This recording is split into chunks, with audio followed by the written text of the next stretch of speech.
Hello Year 12s and welcome to this video on Parliament. In this video we'll be looking at the structure of the Commonwealth and Victorian Parliaments. This is basic information that you need to understand so that you can then describe, explain, analyse, discuss and evaluate the role that Parliament plays in lawmaking. There are three things that you need to do while you're watching this video. The first thing is to take the very best Cornell notes that you can. The second thing is to use the pause and rewind functions. Use the pause function if you need to stop this video to give yourself time to take some notes. Use the rewind function if you feel that you've missed out on any information and you want to go back over that information. The third thing that you need to do is have your vocabulary sheets open in front of you so that you can write into your vocabulary sheets the definitions of any important terms referred to in this video or the meaning of any other words that you may not be familiar with. Let's get started then. Your learning intention for this video is that you need to be able to describe the structure of the Commonwealth Parliament and the structure of the Victorian Parliament. Make sure that you write this learning intention in your Cornell notes. There are two levels of Parliament in Australia. The Commonwealth Parliament is Australia's national parliament. It makes laws for the whole of Australia. The Commonwealth Parliament is located in Canberra, which is the capital of Australia. However, you should also know that Australia is divided into 6 states and 2 territories. The 6 states are Victoria, New South Wales, Queensland, South Australia, Western Australia and Tasmania. The 2 territories are the Australian Capital Territory, or the ACT, which is where Canberra is located, and the Northern Territory. Each state and territory has their own parliament which makes laws for that state or territory. So, for example, in Victoria we have the Victorian Parliament which makes laws for Victoria. We'll start off by looking at the Commonwealth Parliament. The Commonwealth Parliament consists of the Crown, the House of Representatives, which is the lower house in the Commonwealth Parliament, and the Senate, which is the upper house in the Commonwealth Parliament. The Crown refers to the King or Queen of England. The King or Queen of England is Australia's head of state. Currently, our head of state is King Charles III. Now, King Charles lives in England, but he has a representative in Australia. That representative at the federal or Commonwealth level is the Governor-General. Our current Governor-General is Samantha Mostyn. In addition to the Crown, the Commonwealth Parliament consists of 2 houses. These are the House of Representatives and the Senate. As I've said, the House of Representatives is the lower house in the Commonwealth Parliament, and the Senate is the upper house in the Commonwealth Parliament. Now, just because the House of Representatives is the lower house and the Senate is the upper house doesn't mean that the Senate in some way controls the House of Representatives, or that the House of Representatives is less powerful or less important than the Senate. On the contrary, to pass a law, both the House of Representatives and the Senate must vote in favour of that law. So, in this sense at least, these 2 houses of Parliament are equally powerful. The House of Representatives, that is, the lower house in the Commonwealth Parliament, has 150 members. This is because Australia is divided into 150 electorates or districts, and the voters in each electorate elect 1 member of the House of Representatives to represent that electorate. This slide shows you the 150 electorates that Australia is divided into. Our electorate is called Fraser. At the last election, the majority of the voters in Fraser elected Daniel Molyneux to represent them in the House of Representatives, and so Daniel Molyneux is known as the member for Fraser. The House of Representatives is sometimes called the People's House. This is because each member of the House of Representatives is directly elected by the voters who live in the area that the member represents. Look down the left-hand side of your vocabulary sheet, find the term People's House and write this definition in there.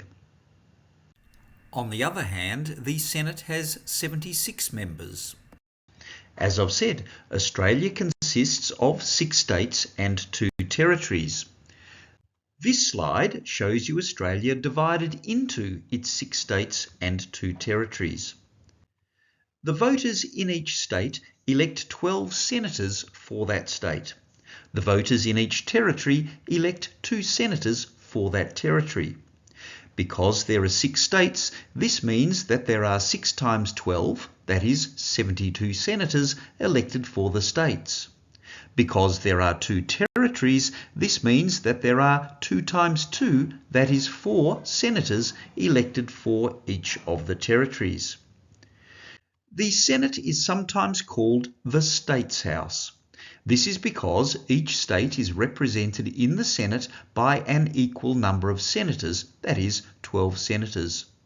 This is different from the House of Representatives. The more populous states, such as Victoria and New South Wales, have a larger number of electorates, and that's because electorates are constructed so that they contain roughly equal numbers of voters.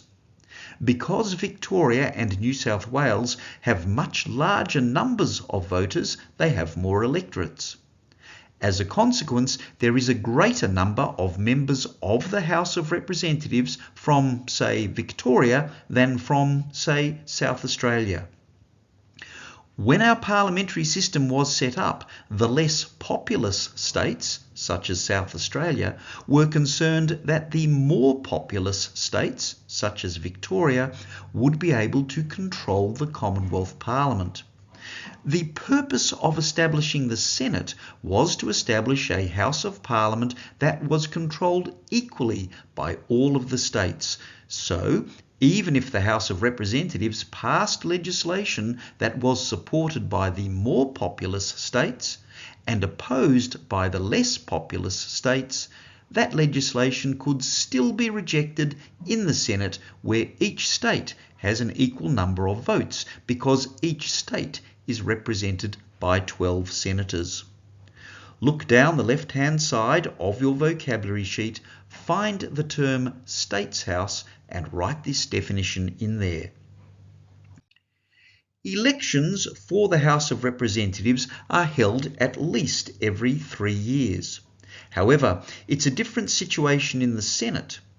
In the case of the Senate, there is a half Senate election every 3 years. This means that every 3 years, half of the Senate, that is 38 senators, are up for election. But once a senator has been elected, that senator serves a 6-year term. So, for example, in 2022, 38 out of the 76 senators faced an election. Those senators who were elected in 2022 serve a 6-year term, and so they will face an election in 2028.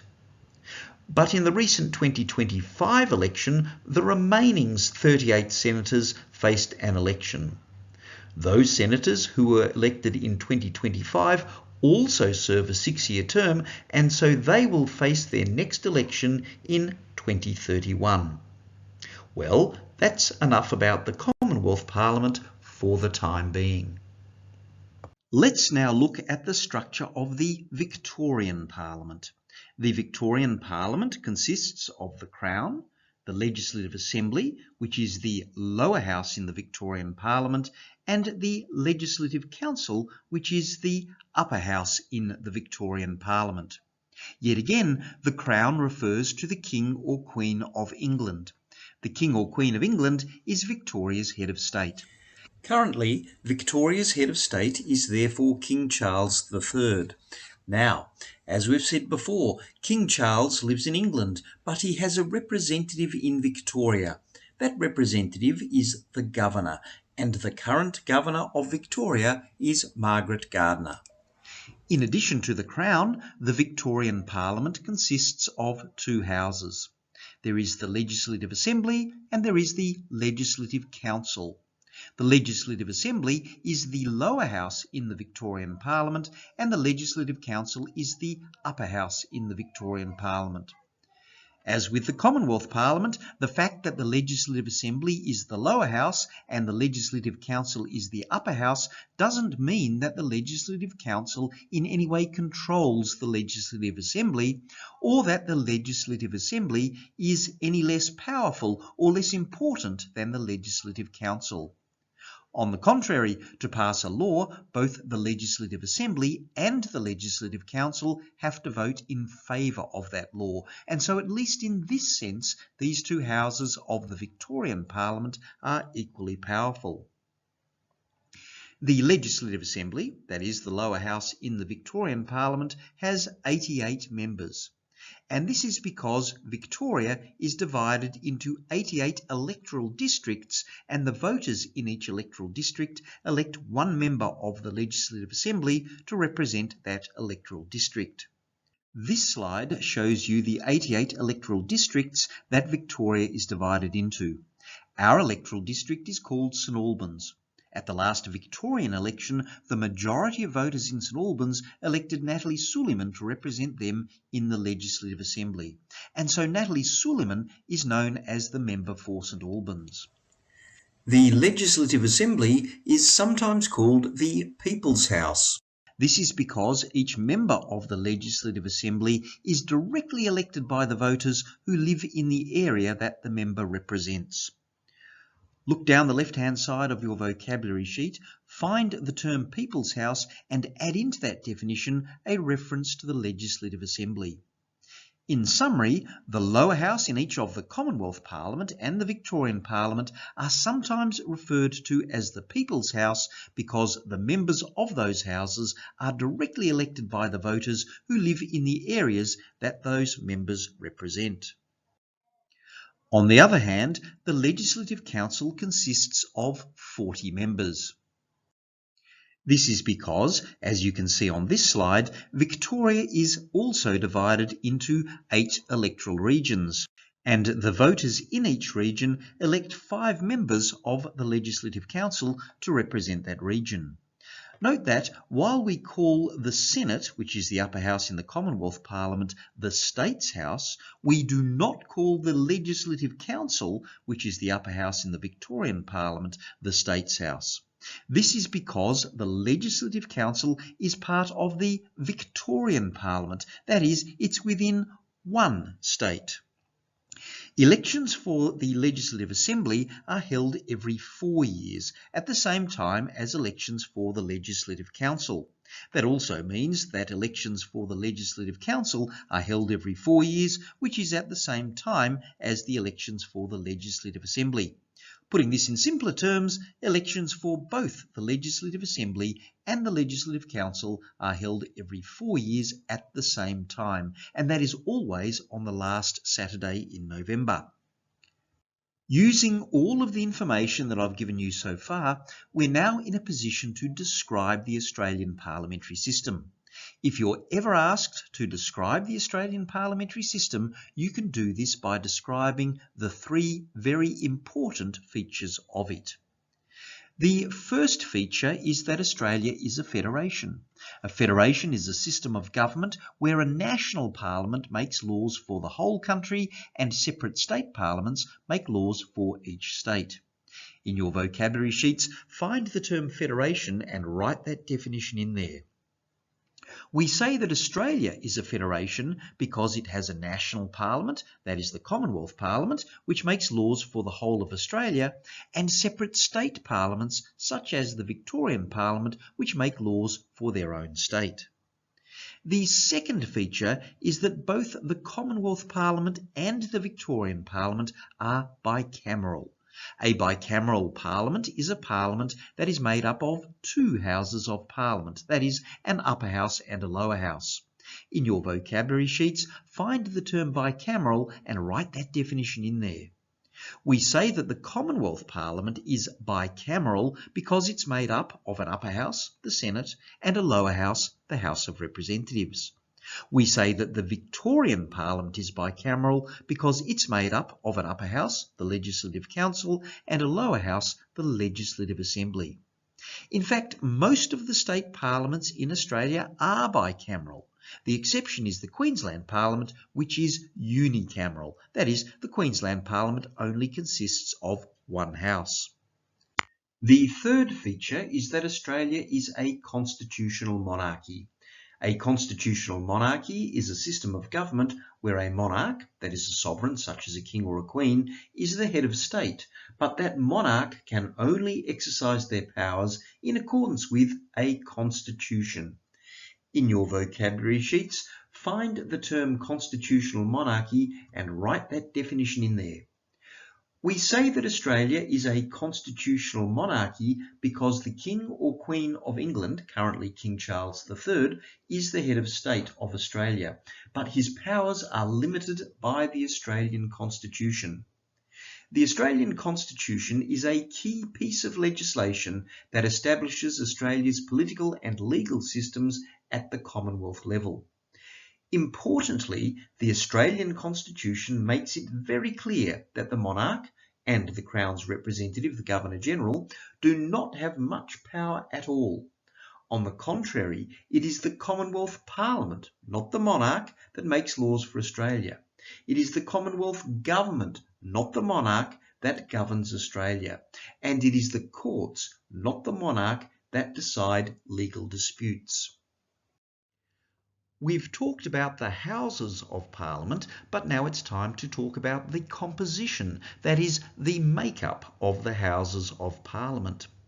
Most of you will have heard of the Commonwealth Government, also known as the Federal Government, which governs Australia, and the Victorian Government, which governs Victoria. It's very important not to confuse government with Parliament.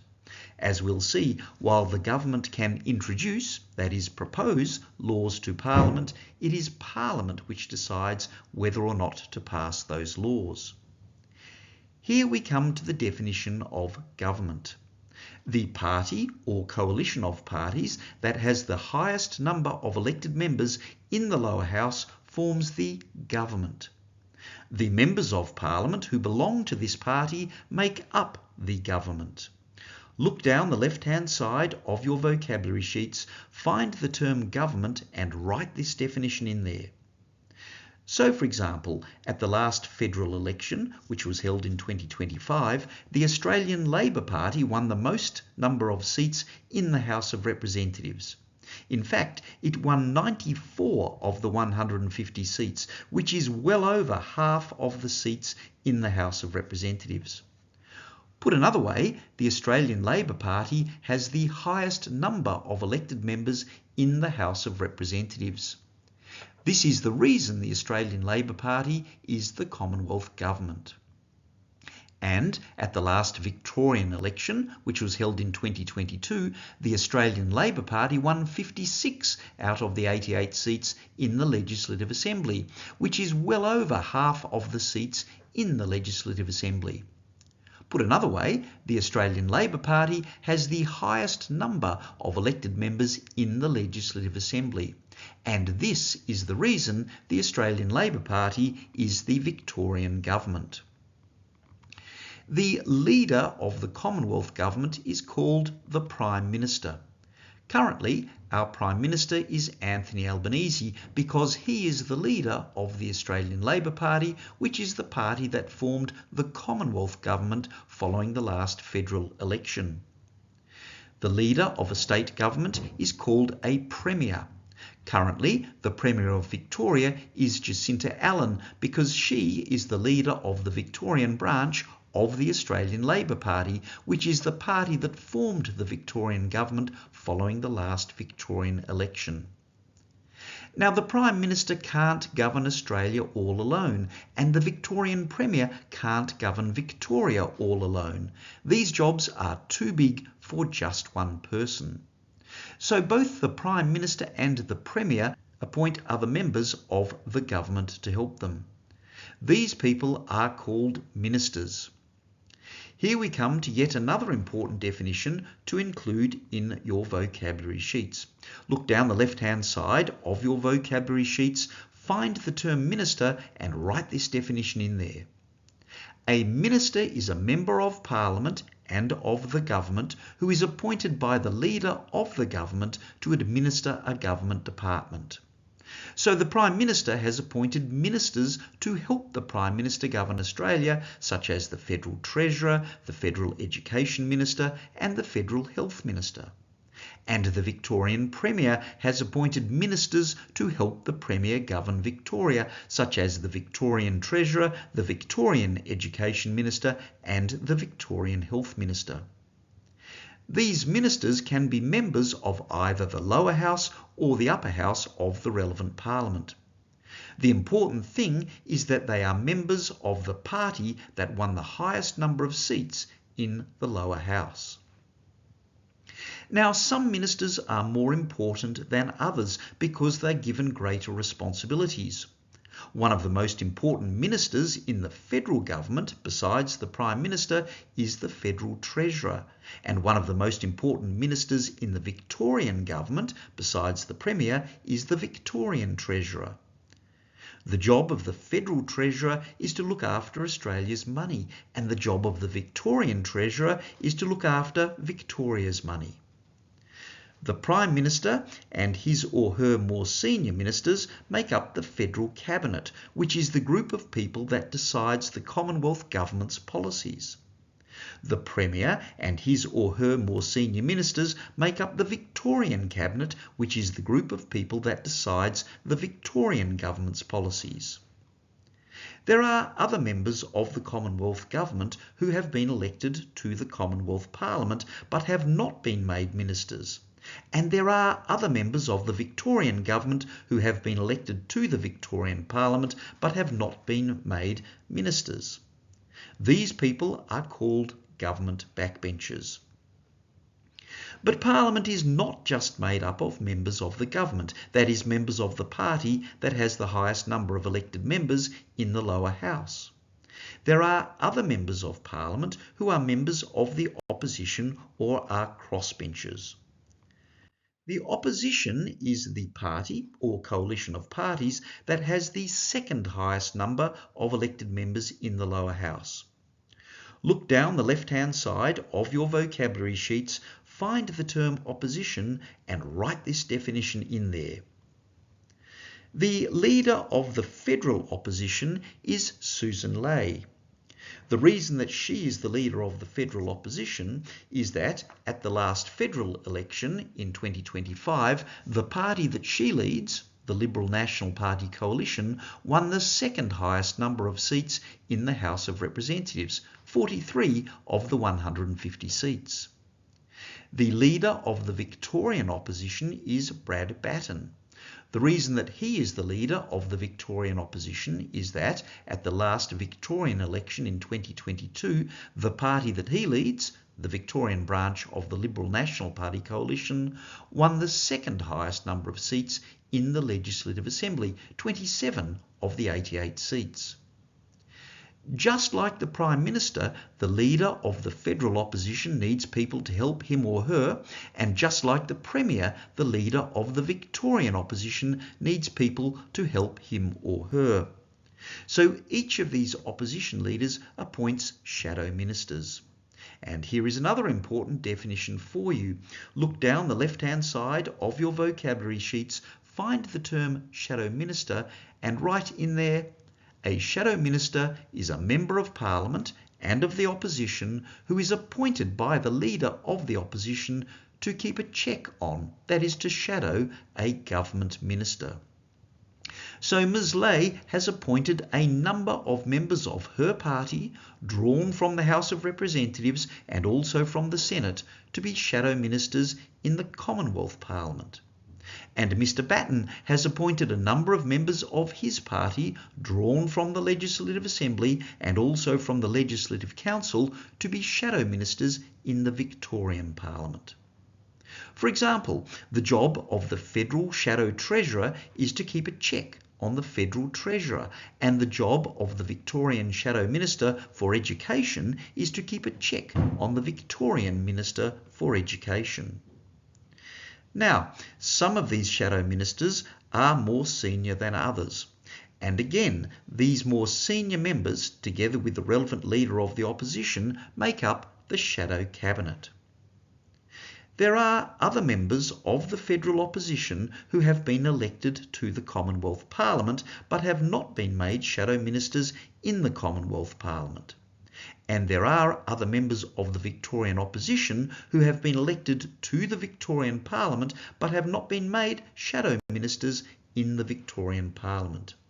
These people are called opposition backbenchers. This slide shows you the seating plan for a House of Parliament. It could be the House of Representatives or the Senate in the Commonwealth Parliament, or the Legislative Assembly or the Legislative Council in the Victorian Parliament. A person called the Speaker sits up at the front of the House. The Speaker is a member of that House who has been elected by the other members of the House to control proceedings in that House. So, for example, it's the Speaker who decides when a member of the House can speak, and it's the Speaker who can throw out a member of that House where that member misbehaves. The government members of the House sit to the right of the Speaker, and the opposition members of that House sit to the left of the Speaker. Ministers sit in the front row of the government benches, and shadow ministers sit in the front row of the opposition benches. Behind the ministers, we have the government backbenchers, and behind the shadow ministers, we have the opposition backbenchers. This brings us to the final group of people who are members of Parliament, the crossbenchers. A crossbencher, sometimes called an independent, is a member of Parliament who is not a member of either the government or the opposition. Look down the left-hand side of your vocabulary sheet, find the term crossbencher and write this definition in there. Some of you may have heard of Pauline Hanson. She's actually a member of the Senate in the Commonwealth Parliament, but she's not a member of either the Australian Labor Party government or the Liberal National Party coalition opposition. Instead, she's a member, and indeed the leader, of a party called Pauline Hanson's One Nation Party. She is an example of a crossbencher. Well, that brings us to the end of this video. You should now be able to describe the structure of the Commonwealth Parliament and the structure of the Victorian Parliament. Thank you very much for your attention.